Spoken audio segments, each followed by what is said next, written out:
back to Demigod Debut. I'm Mal, former Houstonian and longtime Percy Jackson fan. And I'm Julie, Percy Jackson novice and #1 Drew hater. That is so fair and valid. Planting my flag now. I cannot stand this girl. You know what? We support women's wrongs, but Drew is a little too much. Like, I like Clarice more than I like Drew, and you know how much I don't like Clarice. Oh!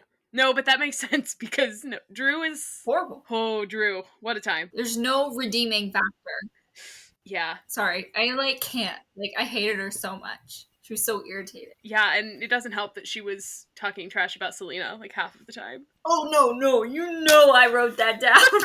Of course. This is a podcast about Julie reading The Lost Hero for the first time. And here we are. Drew haters.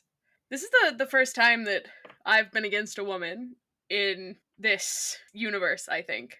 Well, except for some of the gods, but they don't count as women. Yeah. Hera, when I catch you. I really hope Drew is evil or a traitor or something, working for the bad guys, so I can really justify this. I can already justify it because she's a bully and she's sullying the good name of Aphrodite. But just that extra kicker, I need her to be evil as well. I am saying nothing. All right. So we had chapters 11 through 15. Chapter 11 is a Leo chapter.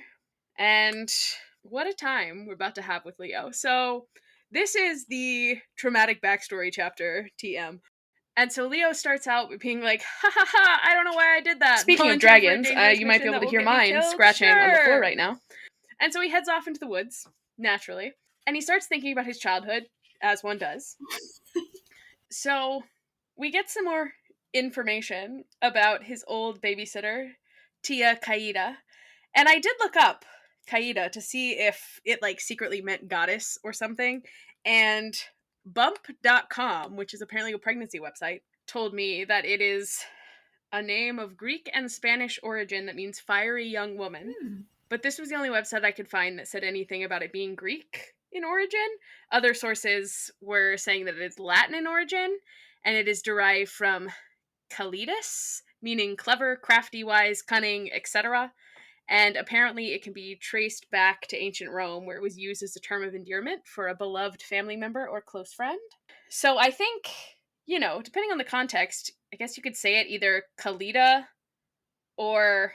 I guess when you put Tia in front of it, it makes me want to say Tia Kaida. So I think either is probably correct, but I'm going to go with what Leo... And it's a double L, so if it's Spanish. Yeah, but it's also Latin, and the Romans pronounce the L. So, I don't know. We can just say it how Leo would say it. Tia Kaida. Yeah. Because I feel like if you say Tia Kalida, then it just, it sounds really white. Tia Kaida. Tia Kaida is not actually his aunt. She's just an older woman in the community who helps watch the kids. And probably shouldn't be watching the kids, because Leo starts this section with, the first time Tia Kaida tried to kill him, he must have been about 2. Huh? Excuse me? The first time? And, Leo even notes that it's wild that she wasn't arrested or banned from his house after she put a 2-year-old down for a nap in the fireplace, but, childcare costs are just so expensive that his mom had no other choice, I guess. I mean, people spend an insane amount on daycares. It's crazy. And so, if your son is fireproof and she put him in the fireplace, is that really worth having to pay for daycare? I mean, you're a single mom who works 2 jobs. Do you have that kind of money? Probably not, which is probably why this woman kept being allowed to watch Leo. Also, other notable things she did. She let him play with knives when he was 3 because he needed to, quote, learn his blades early. For sure. She also encouraged him to poke a rattlesnake when he was 4. And the final time she babysat, he drew a picture of a boat that he dreamed up. And he dreamed about it while he was 2 in the fire, by the way, and still remembered it somehow. But that's fine. We won't dwell on that. And so he draws this boat, and it blows away in the wind, and she tells him, it isn't time yet, little hero. Someday you'll have your quest, you'll find your destiny, and your hard journey will finally make sense. But first, you must face many sorrows. I regret that, but heroes cannot be shaped any other way. That's a wild thing to say to someone who is 5. Who has no idea, what you're talking about. Right. How about sorry about your drawing? That sucks, little buddy. Yeah. Like, none of these kids get to be kids. It's heartbreaking. I know. But to quote Hera, heroes apparently cannot be shaped any other way. Whatever, Harold. Also, then she asks him to create a fire, and he does, and this melts his crayons and burns his drawing pad, and also sears impressions of his hands into the picnic table. Kind of a boss move. The fire powers are excellent. I do enjoy the fire powers. And I love that Leo's like, looking back, I'm pretty sure Tia Kaida was Hera, so... Way to figure it out how many years later. Listen, sometimes you don't get a missing piece about your childhood until much later, and you're like, oh, wait, that was actually even more messed up than I thought it was. Your brain's protecting you from how truly messed up something is. We also get some more lore on Leo's mom here. So she was the first in her family to attend college. She graduated with a degree in mechanical engineering and could make, fix, or build anything. And now I'm very interested to know where she went to college, because I went to college in Texas. I went to Texas A&M, and Texas A&M has a pretty respected engineering program. I'm just saying, and it's only like an hour from Houston, which Leo says next chapter is where he grew up, so... Is she a fellow Aggie? Is that what you guys call each other? That is, wow, yes. Is she a fellow Aggie? Or did she go to, like, a Houston college? Because, like, the University of Houston and Rice also have pretty decent engineering programs. I don't know. I would like to know. But also, she does say she had trouble getting a job, and it doesn't actually ever say that she got a bachelor's degree, so I wonder if maybe she had, like, an associate's or something, and that's why she had trouble getting a job. I thought they kind of implied it was because she was a woman. I mean, yes, that. But I don't want to believe that sexism is real. I mean, this would have been what, 90s Texas? 2000s Texas? How old is Leo? Well, so this book came out in 2010. Mm-hmm. And so Leo is like 15-ish. Okay. So that would have made Leo born in like 95. Yeah. So, yeah, would have probably been like 90s Texas. Doesn't seem too out there, if you're asking my opinion. No, you're right. Anywhere, really. Man. In the 90s. I was so excited to headcanon that Esperanza Valdez and I went to the same college that for a moment I lived in a world where sexism didn't exist. Just forgot that little detail. It's fine. No, it's definitely because she was a woman. What a bummer. So she ended up working in a machine shop to support them. And also, cute little detail, she taught him Morse code so they could tap out little messages like I love you to each other. Very cute. Very cute. And after all this happens with Hera, she makes him promise not to use his fire powers until he meets his father. And for a while he listens, and they have a happy couple years, until one night, when Leo is 9, as they're leaving the workshop where his mom works, she turns back to get her keys, leaving Leo in the break room, and the doors slam shut, separating them. And a different woman, who at first he thinks is Tia Kaida, but then she says she's not. She says she's here because Leo's gonna fight her children someday, and she needs to stop it. And he realizes that this woman is asleep, and her clothes are made of dirt, so it's all very creepy. And she says that the fates won't allow her to harm him, but she can hurt his mother and break his spirit. She tells him to remember this night when they ask him to oppose her, and I just want to know why she thinks that this wouldn't turn him against her and make him want revenge. That's like the most basic character motivation in the world. Like, you killed my mother, prepare to die. Yeah, like every supervillain ever has like a tragic backstory. Not even like supervillains, heroes. Like, something horrible happens to a loved one. Right. I fear that this is a self-fulfilling prophecy, ma'am. Like, you're like, oh, he's gonna fight my children. Let me hurt him. But then now he's gonna go fight your children because you hurt him, Mm-hmm. And so in his desperation to stop this mysterious woman from reaching his mother, he accidentally sets the building on fire. I shouldn't laugh because it's not funny, but like, oops, it is a little bit. It's kind of funny. And so he wakes up in an ambulance where he's told that his mom didn't make it out. So, in terms of plots to break a kid's spirit, having him unintentionally kill his own mom is pretty diabolical. Yeah, that's top 10 evil things. And we've seen a lot in these books. Mm-hmm. No, this one's bad. This is awful. But, I don't know, given that Leo said there was a crash in the workshop, and the mysterious woman said that, like, his mom couldn't hear him when he tried to Morse code tap to her, like, I'm gonna choose to believe that something had already happened to his mom, and even if he had done nothing, like, this result was inevitable, and so it's not his fault. It's not his fault. He did nothing wrong. No, baby boy, you did nothing wrong, listen to me. But, I mean, the police do not agree.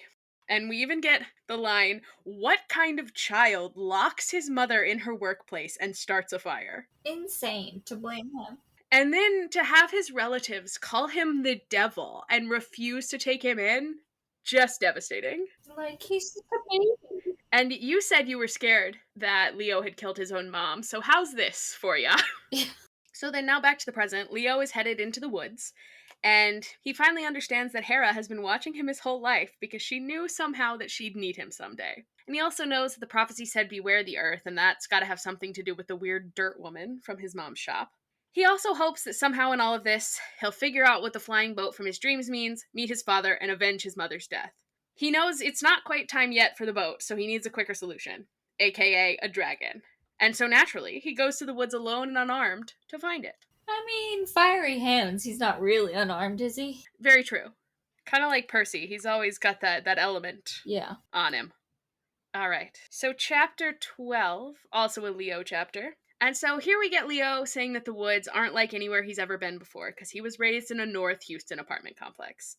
Of course, we have to unpack this, because saying North Houston could mean any number of things. I was wondering if we were going to get Houston discourse. Yes, we are. We are going to get Houston discourse, because I don't know what he's talking about. Because, okay, if I had to paint a mental picture of Houston, right, it's sort of a bullseye shape divided by, like, major highways. And so you've got the 610 loop, which is kind of the center, and it's, like, surrounded by 610. And so inside there, you've got, like, downtown and its surrounding neighborhoods. Like, this is Houston, Houston. And then the loop beyond that is the Sam Houston Tollway. And so a lot of what's in here is still Houston, but then there's also, like, other cities in there, like Pasadena and Galena Park and Bel Air, which are not technically Houston, but are in the Houston metropolitan area. Like, if you look up the city limits of Houston, it looks like a gerrymandered congressional district because there are so many little, like, unincorporated pockets, but also Houston has annexed so many different, like, little small towns that it kind of gets spidery as you move outwards. And so it's like, there's a lot of things that, like, are the Houston area but are not Houston, if that makes sense. And so, kind of to complete the bullseye, there's a third highway, and that is 99, which kind of is the outside part, and it doesn't actually meet at the bottom in the south. It mostly goes on, like, the west and the north, and then a little bit on the east, and then doesn't meet at the bottom. But all that to say, Houston is sprawling, and it is, like, 630 square miles. Oh my god. Whereas, like, New York is something like 300 square miles, like New York City. So it's very big. So then, like, if he's saying North Houston, is he talking, like, the north side, which is, like, the top part of the very, very center part of the bullseye in Houston, Houston? But then, like, I feel like it can't be that because he talks about with the rattlesnake being out in a cow pasture. There's no cow pastures there. So then that probably means he lives further from downtown. So then I'm like, are we in the northern suburbs? Like the Tomball Spring Woodlands Cypress Conroe situation? I also, like, I even looked up machine shops to see if there was anywhere that, like, doesn't have machine shops. Cypress doesn't really have machine shops, so I kind of threw that one out. But everywhere else kind of seems to. I did sort of narrow it down because originally I was like, no, I'm going to project my own childhood onto Leo. And, like, my family lived in Jersey Village until I was 9. Uh-huh. And then we moved, like, further out into the burbs. But I did look it up, and you cannot own cows in Jersey Village. Really? Yeah. Huh. I was like, I didn't know that was a rule, but it's literally named after, like, Jersey cows, and you can't own cows there. Crazy. But it's fine. Yeah, so then I was like, okay, I guess Leo's not from Jersey Village, so he probably does live out more in the suburbs. So I did narrow it down to possibly either, like, Tomball or Spring, which would make sense with the cow pasture and the snakes. Tomball's a little bit whiter than Spring is, but both have pretty big Hispanic/Latino populations, so either could make sense. Also, Simone Biles is from Spring, so if Leo and Simone Biles were from the same place, that'd be pretty cool to me. Yes. Headcanon established. TLDR, I think Leo is from Spring, and you cannot tell me otherwise. Thank you. You cannot tell me otherwise. It's fine. And I'm really dying to know if Rick Like, did Rick just say North Houston, or did he have something specific in mind? I swear to God, he just says stuff. He's from San Antonio. So he should know Texas. Yeah, I would assume he's at least been to Houston. So, I don't know. He probably should have just made Leo from San Antonio. Like, write what you know, King. Stop trying to delve into other geographies. You're not very good at it. Like, sometimes you just make things up. Anyway, enough yapping about something that doesn't really have an answer. But yeah, if you're interested, look up the city limits for Houston, because it's crazy looking. All right, so in the woods, Leo makes a little finger fire so he can see, and he feels kind of guilty about this. He comes across a dragon trap, which is just a huge pit with a giant vat of motor oil and Tabasco sauce. Ew. Incredible. And it's rigged up with a pressure-activated celestial bronze net. The smell of the oil and hot sauce reminds him of when, specifically what it says in the book, it says, reminds him of when Tia Kaida, parentheses, Hera, whatever. I just enjoyed I love this sound. Hera, whatever. Yeah. And so she made him chop jalapenos, and he got some juice in his eye, and so that's what this smell is reminding him of. And when this happened, she's told him, endure it, little hero. The Aztecs of your mother's homeland used to punish bad children by holding them over a fire filled with chili peppers. Not Once again, great. who let this woman around children? Yeah. Not great. She's supposed to be the goddess of marriage and family, and she's treating kids like this? What kind of family is this? Also, I did Google this because I was like, was this made up? Yeah. And it seems like it is actually something that the Aztecs did. Oh. But also, they apparently used chili pepper smoke as like a defense mechanism for them, because it kind of works. They compared it in the article I was reading to modern tear gas. Ooh. Yeah. They also used it to protect them from evil spirits. Interesting. Yes, but then they also did apparently hold children over it. Yeah, so that's not great. That part's not good. no. And so Leo starts trying to disable the trap, and then all of a sudden there are two glowing red eyes staring at him from across the pit. And it's our giant metal bearded dragon. And so it's about 60 feet long with knives for claws and teeth. But the thing that most bothers Leo is that it doesn't have wings. So that is gonna throw a wrench in his plan to use this for transportation. I totally forgot when I was reading it that was what he was trying to do. I was like, God, he's really obsessed with the wings thing. Yeah. I was like, give it a rest, brother. See, that's kind of the problem with, number one, the different point of views, but then also reading, like, we never hear from the same character twice in the same week, like, for us. And so you kind of forget what's going on with the character until you see them again, and so then it's like, wait what? Okay, great, perfect. Yeah, so, doesn't have wings. So our dragon immediately tries to cook Leo, and Leo withstands it, because, fire powers. And he starts talking to the dragon like it's a dog, like telling it to stay so that Leo can fix it and it won't trigger the trap. Which then, of course, it does trigger the trap, and now they're trapped in a celestial bronze net. But once Leo wiggles his way out, this turns out to be a good thing because it is much easier to work on the dragon with it constrained. Leo finds the kind of control panel behind the dragon's head and finds the dragon's control disc, finds out that it is corroded, and as he works, he realizes that he can make it better, but ultimately he's going to need to get a new control disc entirely, and it's pretty complex, and he has no idea how to even start building something like that. You know who could have done it? Don't say it. Beckendorf. I know. Beckendorf, my love. Beckendorf, we miss you. Just bring them back, please. I know. I was going to say, do we even really need Leo? But I don't want to get rid of Leo. I think Leo deserves a older brother, mentor in Beckendorf. Yeah. You know who I don't care about? Jason. Gotta be honest. Do not care about the kid at all. It's so hard to care about somebody who doesn't know who he is. Yeah, I'm like, I have no investment in this. You don't even know who you are. Like, so I obviously don't know who you are. Right, yeah. And honestly, Piper and Leo are much more enjoyable to read. Yeah. No, I agree. Jason. What a guy. I do think it does him a disservice to be introduced to him in this context.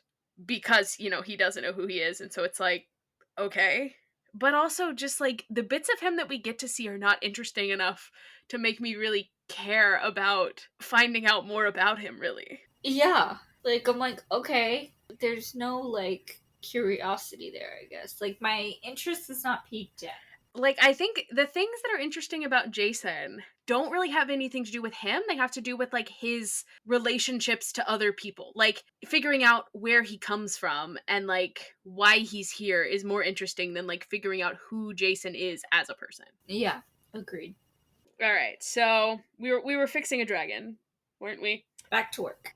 Leo is not Beckendorf, but he does his best to kind of fix the control disc and reattaches it and then frees the dragon.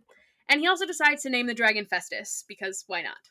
Leo once again kind of laments the lack of wings, but Festus makes sort of a climb on gesture and then bounds off into the woods. And so they end up at this massive cliff, and Leo puts his hand on it, and lines of fire kind of spread out from his hand, and a massive door opens. And inside, we've got a massive cave full of work tables and machinery, weapons, armor, all that jazz. And there's a tattered banner that reads Bunker 9. And Leo, much like me, kind of wonders, does this mean that there are 8 more bunkers, or that this bunker belongs to Cabin 9? Who's to say? So it's pretty clear that no one has been in this bunker for years, decades even, but he spots a blueprint of a Greek ship and realizes it's the same one from his dreams, and it even includes a dragon masthead, just like the one he drew when he was 5. And there's like a note written on it about a prophecy, and it's like flight? Unclear. So whoever made this didn't have much more of an idea of what was going on with the boat than we do. Clueless. All those years ago. But knew enough to make the boat blueprint, which could be a surprise tool to help us later. But we can't worry about that now, because right now we have to make a dragon fly. Because it's not really, like, specifically said, but Festus uses his, like, eye headlights to point at something, and Leo's like, oh, we've got work to do. So it's, like, implied that we found the wings. Mm-hmm. All right, so chapter 13, everyone's favorite. It's a Jason chapter. And so Jason dreams of wolves. And so he's in a redwood forest. The wolves are kind of nudging him towards the ruins of a stone mansion. And there he meets a wolf who doesn't actually speak, but who he can understand anyway. I know you hated this. Oh, the pup thing, yes. Yeah, is it just that she was calling him pup that you hated? Listen, I couldn't stop thinking about puppy play, and it was making me very uncomfortable. Oh no! I was like, stop, please. I can't. I was like, skimming. I was like, I can't read this. I'm at work. Like, I can't do this right now. Oh no! I'm like, what? I don't know. It's calling him pup. Like, I couldn't. Ugh, give me the heebie-jeebies. Mm-hmm. Not bad. Yeah, Jason's a wolf kid. Like, would he have been one of those guys walking around middle school with a tail? Who knows? Jason also doesn't know. Maybe that's what he's missing. Yeah, he blocks that part out. His middle school childhood as like a trauma response. Yeah, that memory had nothing to do with Hera. That was all him. Yeah. All right, so the wolf. So she says wherever they are is where he began his journey, and now he has to find his way back. And for the first time, Jason actually knows something. He knows that this wolf is Lupa. She's the mother wolf. And long ago, she found him and kind of raised him. He remembers that if he showed any weakness, she would tear him to shreds. You know, it might be the memory loss, but, like, Jason seems incredibly well-adjusted and normal for someone who was raised by wolves. Very true. Because have you ever met, like, I don't want to knock all homeschooled kids, but some homeschooled kids who are not socialized with other kids. Mm-hmm. And you can just kind of tell a little bit. Like, you haven't been around a lot of people in your life that you aren't related to. Like, he can't remember any of his life, but he seems quite normal in that regard. It absolutely kills me that I'm like, how do you have this character who you're like revealing these wild things like, oh yeah, Jason, he was raised by wolves and he's still not interesting. How is that possible? It's like, okay, whatever. I don't know why. I can't explain why, but it's like he's still just not interesting to me. But That's fine. All right, so then the wolf shows Jason these two dark spires coming from the floor. One is darker and more solid, and it appears to be growing, and the second one is open like the bars of a cage, and you can see Hera inside. Lupa says that their enemy has chosen this as a place to awaken her most powerful son, but this is also their sacred place where demigods are claimed, so he must stop her, because if Juno falls, their enemy wakes, and it will be the end for everyone. So, not great. It's a little dramatic. Could It's a be. little dramatic. Again, the gods love pudding, or not gods, because this is a dog, but they love putting all this stress on kids who have Yes. no idea what they're doing. Because also it's like, okay, you're a wolf. You've been hanging out at this place where this is happening. What? Why haven't you done anything to stop it? Like, I'm literally just a boy who has no idea what's going on. Yeah. Supposed to save the world. My bad. And, you know, before the dream ends, he asks if she can at least tell him who he is. And she doesn't give him a straight answer. She just kind of jokes that he is their saving grace, as always. And then says, "Do not fail, son of Jupiter." Thank you for that. Thanks. So helpful. Again, continuing with I guess we count the wolf as an adult figure in this book, but continues the theme of like the adults being absolutely useless. Oh my god. Literally so useless. Like, when Percy's an adult, is he just gonna be useless? Will he make it that far? Yeah, what age do you become useless in this universe? I need to know. Who's the oldest demigod? Like, how old do they get? But also, I think Percy's done enough. True. He's allowed to become True. useless, I think. But I don't know that Percy would be able to become useless. Like, I don't see him being able to let someone else take the fall. Yeah, it's not his, like, personality. He couldn't let that happen. Yeah, I don't think I can't see him like looking at some 12-year-old who has to go find a lightning bolt and being like, "Yeah, this is good and correct." He would be like, "No, I'm going to find the lightning bolt." All right. Well, yeah, chapter 13 is really just the dream. So, chapter 14, another Jason chapter. And so he says thunder wakes him up because apparently it is always thundering in cabin 1, which sounds like a nightmare. Like, I love to sleep in the rain, but it doesn't even seem like he gets the comforting rain sounds. It seems like it is just thunder and lightning. Yeah, like, I want the pitter patter or like a heavy, steady rain. I don't want any thunderstorm stuff or howling wind. No.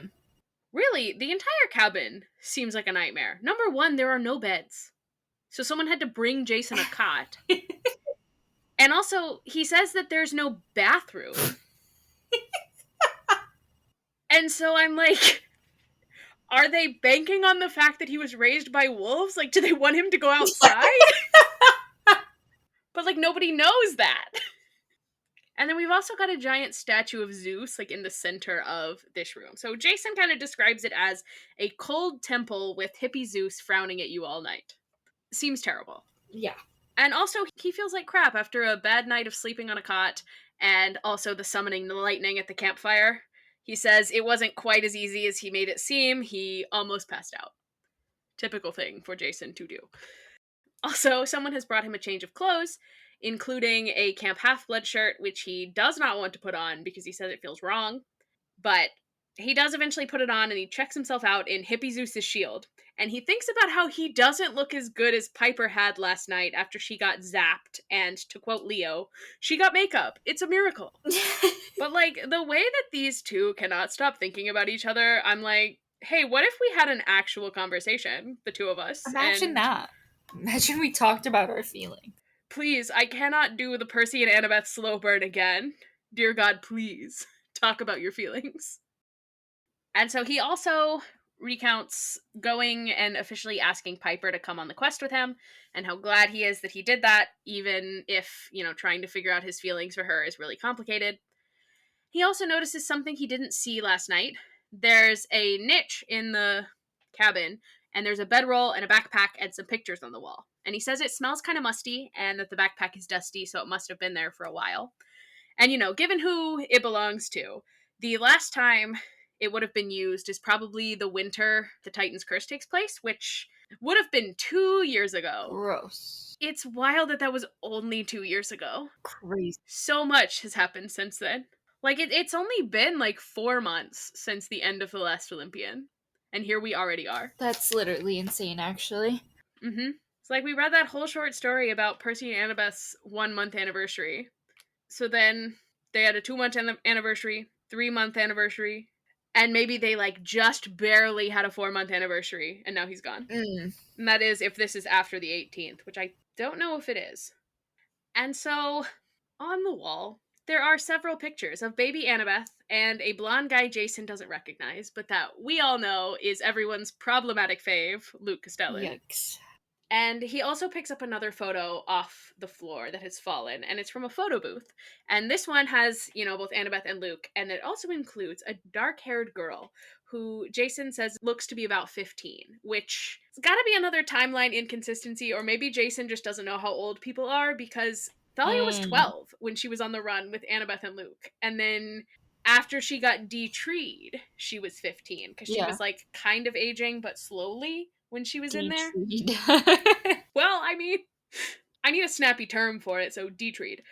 But, you know, maybe he just doesn't really know things because he also describes her as looking kind of goth. But she's not goth, she's punk. They're different. True. So he doesn't know how old she is, he doesn't understand her aesthetic. Come on. Classic little brother, to be quite honest. And so Annabeth kind of appears over his shoulder and tells him that this is Thalia, and she's also clearly dressed and ready to travel. So he asks if she's changed her mind about coming with them, and of course she says no. And she kind of reassures him that he's going to do fine because something tells her that this isn't his first quest. And kind of sad, he gets a little jealous thinking about how hard Annabeth is searching for Percy, and he wonders if there's anyone out there who's searching for him like this. Well, heartbreaking. What do you think? Do you think there's someone searching for him? No. Brutal. I kind of think he's not even like a real person. He's giving NPC vibes, to be honest. He's just like, once he realized he's not real. Oh, big reveal at the end. Jason is not real. He's just some guy. He's not a real person. They were all dreaming at the end. It was all a dream. Mm-hmm. And the dreams that they had during the book were dreams within a dream, like the movie Inception. Mm-hmm. It's all figment of their imagination to help them through the quest. Is Jason real? Who knows? So, Jason kind of asks Annabeth if she's figured out any more about who he is, and she says that she guesses that he's a loner who never managed to find camp. And so maybe that's what Chiron meant when he said that Jason was supposed to be dead, because, you know, the odds of the son of Zeus making it this long on his own are pretty slim.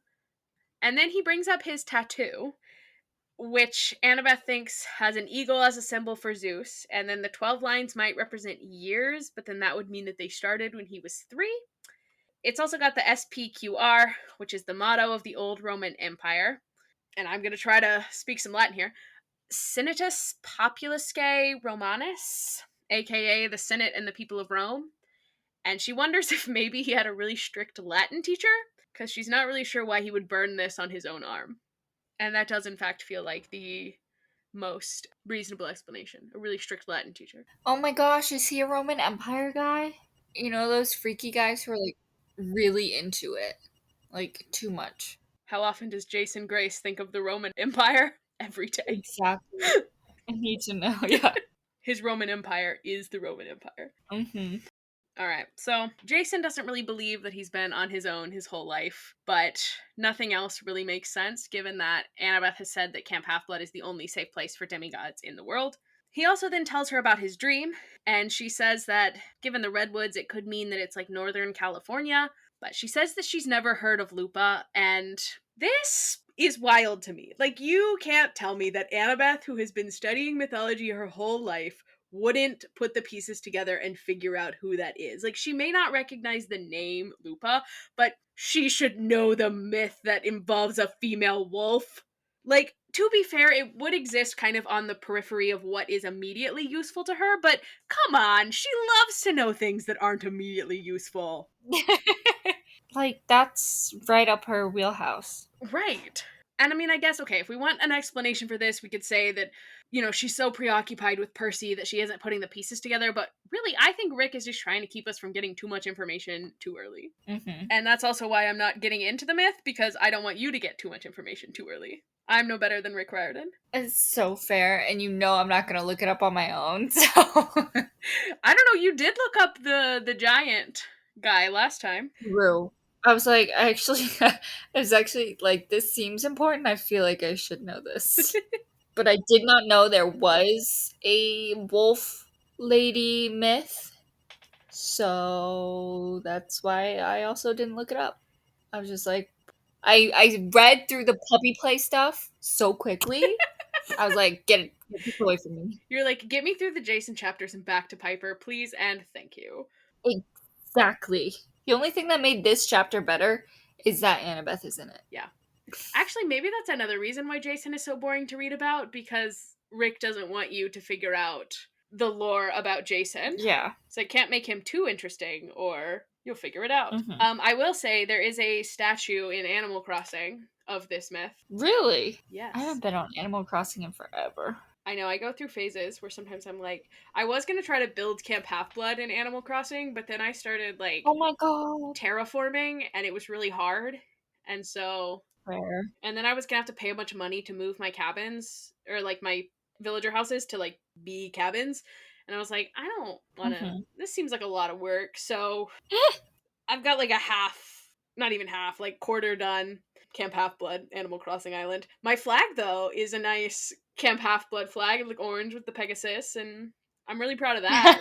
At least we have that. Love. And I do have the fake version of this statue. Of course you do. Great. On that note, so an in-character thing for Annabeth. She does seem to have some idea of what they're going to be facing, but she won't tell Jason what they might be facing, because Chiron believes it's better for them to find their own path. Sure. Mm-hmm. Typical. Can't give us too much information too early. And so Jason decides that the best course of action will be to hunt down Dylan and hope that this will lead him to whoever Dylan was working for. And so Annabeth advises him to track down a wind god, preferably Boreas, the North Wind, since he's the closest and he's the one that interacts with heroes the most. So they're going to have to go north to Quebec. And he's like, okay, we have a goal. Now we just have to track down the storm spirits, find out who they work for and where the ruined house is, and then free Hera. Easy. All in 4 days. And Jason's like, cake! Easy.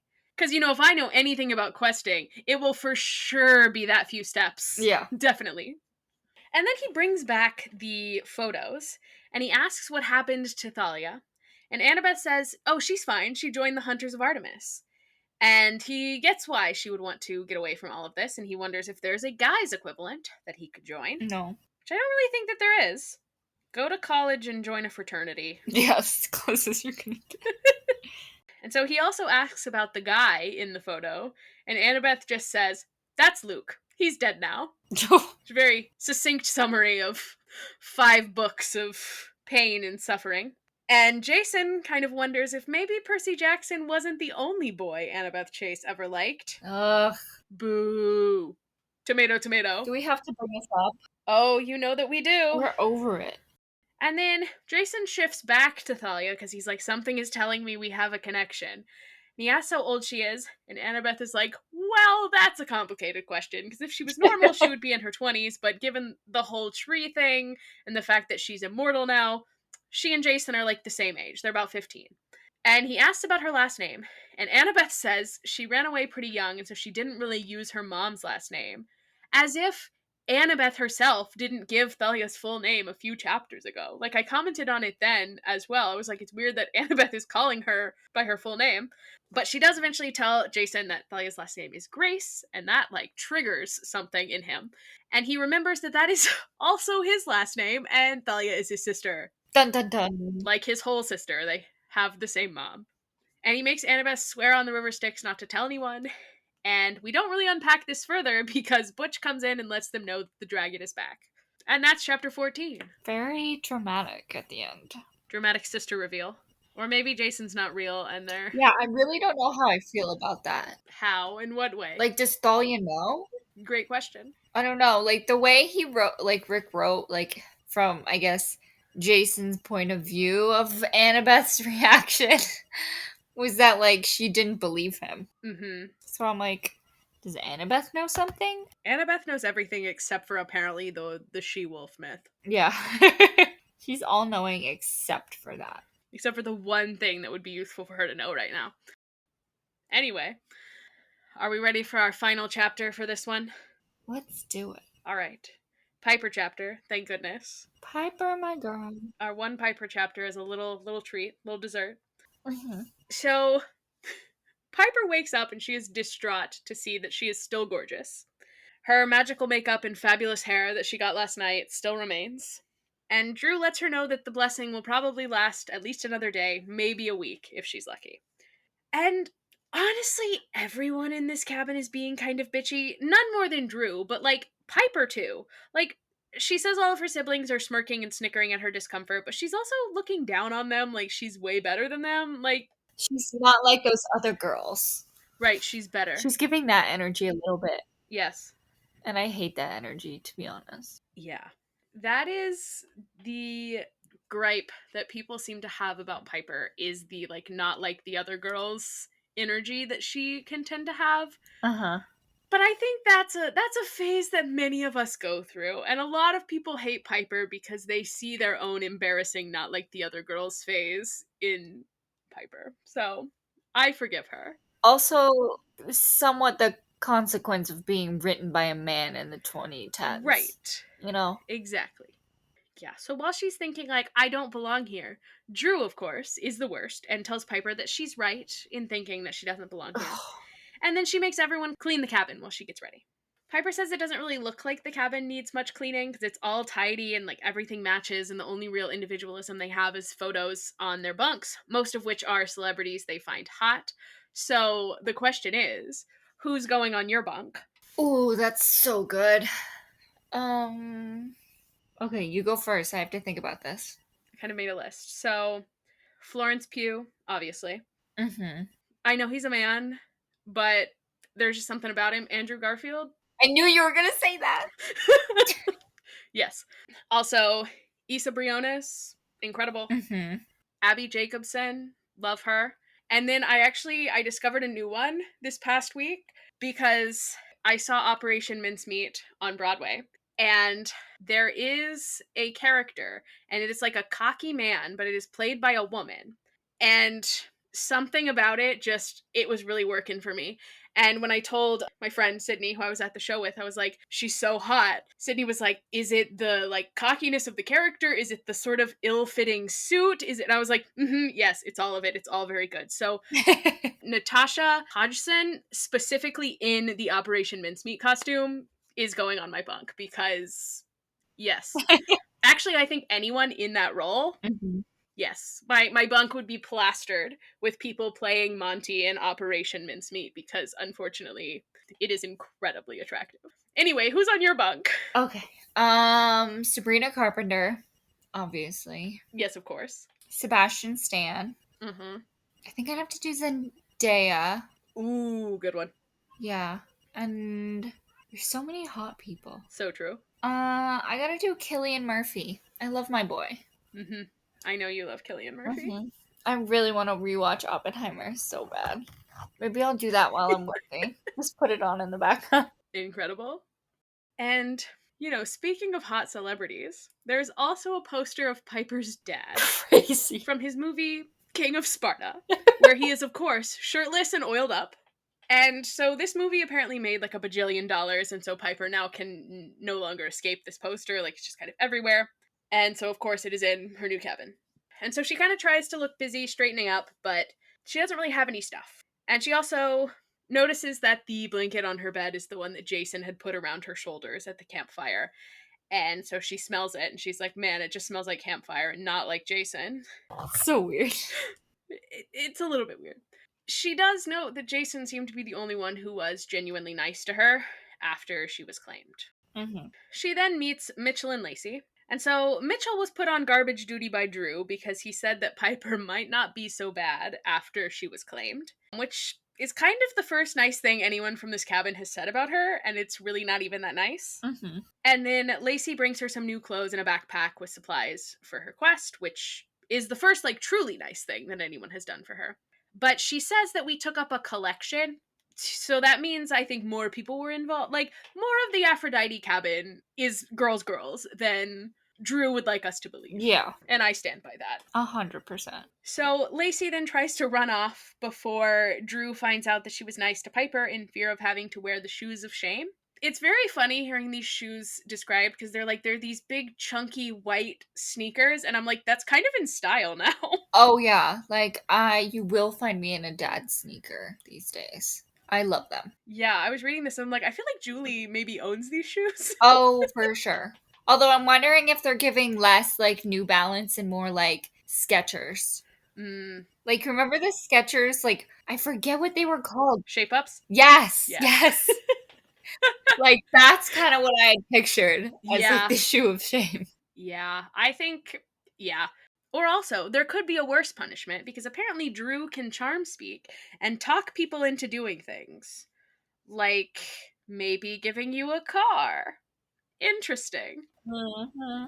So, we get kind of the rundown on Drew. Drew apparently became head counselor after our girl Selena died because she was the next oldest, and the oldest camper gets the job unless there's someone with more completed quests who wants to challenge for the role. Drew then appears and tells Mitchell that he missed some trash because she has now dumped the bathroom trash can all over the floor. Gross. She's so petty. It like drives me crazy. Yeah. No, she's terrible. And the way that Piper says there's some like really gross things in the bathroom trash, I'm like, oh, okay. So we're picking up like menstrual products. Gross. Yeah. Yeah, so that's not ideal. Drew then warns Piper that Selena was no good and was passing information to the enemy, which of course reminds Piper of what she's been asked to do, essentially work for the enemy. And see, okay, I can excuse being a bitch to Piper and also a little bit intentionally dumping out the trash can, but I draw the line at talking trash about Selena. She was a hero, and we should stop pretending that she wasn't. End of discussion. There's no debate. I'm sorry. Selena will always be a hero in this household. Thank you. Yes. And Drew also says that Selena lost track of what Aphrodite is about because they are apparently supposed to match up cute couples, then break them up and start over. Like a demigod Love Island. You know I love Love Island. And I bet the Aphrodite cabin also would love Love Island. Yes. And I think that if they could watch Love Island, maybe they wouldn't have to do this at camp, you know? Mm-hmm. And so Drew offers to find somebody to match Piper with, like one of the Hephaestus guys or Clovis. And she also says she didn't know Aphrodite could have an ugly child and asks who her father is. And so Piper is kind of at her limit. She kind of snaps that her father is Tristan McLean. And then she hates herself a little bit for playing the I have a famous dad card. Mm-hmm. But the rest of the cabin freaks out. Someone also asked if she's had her rite of passage, aka, has she gotten someone to fall in love with her and then dumped them to prove that she's worthy of Aphrodite? Jeez. That's horrible. So horrible. And Piper says, no, I'm not going to do that. And Drew says, yeah, well, that's the same thing Selena said. She fell in love with Beckendorf and stayed in love, and that's probably why things ended tragically. Or maybe because it was a war. Yeah. Could be that too. God. I hate her. She's so bitchy. And, like, not even in a fun way. No. Like in a mean-spirited, evil way. She's Drew, evil. you could be using these powers for good, and you're not. You could be getting free stuff, and you're just using it to make people miserable and humiliate them. Ugh. Right. Like, go steal a BMW like Piper did. Maybe you'll feel better. Yeah. So, Drew then dismisses Piper to get packed up and ready for her quest, and also tells her that there's no need for her to eat breakfast with them. She can just go ahead and leave. This is another area where I'm like, okay, where is Chiron? Where is Chiron? Because she is taking this camp that is supposed to be a safe place for demigods and then making this cabin miserable. Like, she's making this not a safe space for her siblings. Yeah. Chiron's the worst. Come on. Stop the bullying. As the adult, sometimes you need to step in and take away this power that she has. Like, okay, you're the oldest, but you don't get to be head counselor if you're going to be an asshole about it. Yeah, exactly. But also, it is kind of funny that Piper notices that they have now torn down the poster of her dad. And as Piper leaves, she tells the cabin that they don't have to follow Drew's orders and that they should think for themselves because there has to be more to Aphrodite than this. And Drew's like, okay, so what's this cabin about if you have such great ideas, huh? How about I tell the cabin some things about you?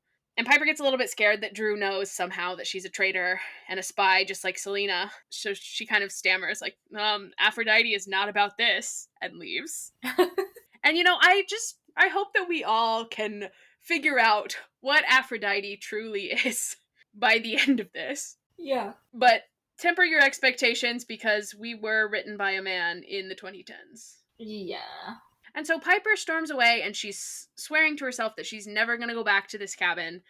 And that's when she sees the dragon swooping down. And so that is the end of our chapters for today. So I thought of an idea, and it might be terrible and it might not work at all. But I really miss there being chapter titles, right?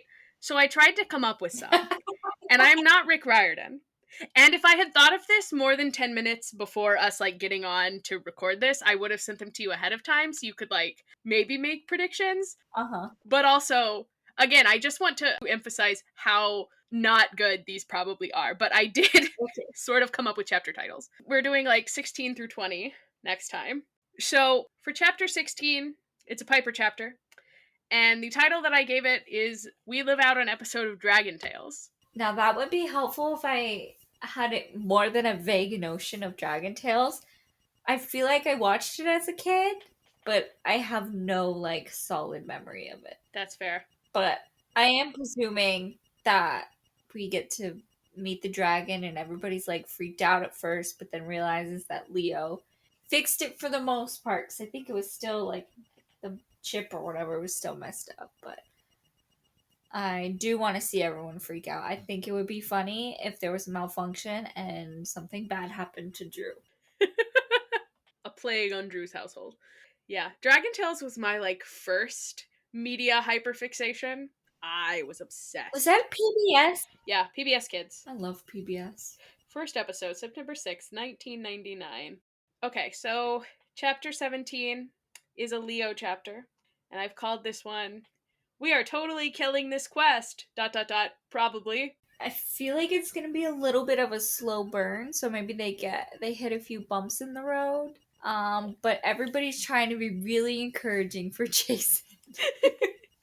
You're doing great, buddy. We'll figure this out. And you are a real person. You are a real you boy. You are real. You're a real boy. So, 18, also a Leo chapter. I have called this one, Leo Creates the World's Heaviest Luggage. Unless we're calling the dragon luggage, I don't know. Yeah. This one, I had a hard time with this one. I'm gonna be totally honest. Much like Rick Riordan, they can't all be bangers, Some of the chapters just aren't as good. Listen, yeah, some of his were just bad. I think you should rename all of the chapters, actually. I think it'd be funny. Just rename every bad chapter that Rick has done. I want to see what your take would be. Well, then we have to decide which ones are bad. We can figure it out. Okay, so 19, a Jason chapter. I've called this one, Jason Doesn't Have the Answers, parentheses, shocker. I mean, I feel like he's gonna get, if they do meet with that, what was it, a weather god that they're going to meet? Boreas, the wind god. Yeah, the wind god. There's gonna be some kind of riddle that he has to solve, but he's absolutely clueless, or another bit of the prophecy that he needs to figure out, but again, clueless, doesn't know who he is. It's not helpful. Not gonna get anything from him. And then 20, also a Jason chapter. I called this one, We Try Diplomacy. So I know this is not it, but since you're going to Canada, I think it'd be really funny if they got detained at the border. Yeah, none of these children have passports. Yeah, how are they getting across the border? Jason doesn't even know who he is. You think he has a passport? He was raised by wolves. I don't even know if he has a birth certificate. Yeah. I'm gonna need to see some ID. And this is after 9/11, so they're even more strict. Very true. All right. Honestly, that was kind of more fun than I thought it would be. Great. Yeah. I might have to keep doing that. Yeah, and we can revisit those and see if we can come up with better things. Because I also just sort of skimmed the chapters, so there might be better titles once I've like actually read them. Any final thoughts, feelings, things to say? Yeah, I liked actually reading 5 chapters because I'm getting into the thing where it's like, okay, I just want to figure out who the hell Jason is. Yeah. And I'm like, okay, let's get the ball moving. Like, I want to figure out. Like, there's so many missing pieces. Like, I want to read more. Yeah, it's fun when we're moving, when we're getting through many chapters. All right, well, next time we've got another 5 chapters, 16 through 20, and we've got the start of our quest. So, get excited. Woo! Let's go. See you next time.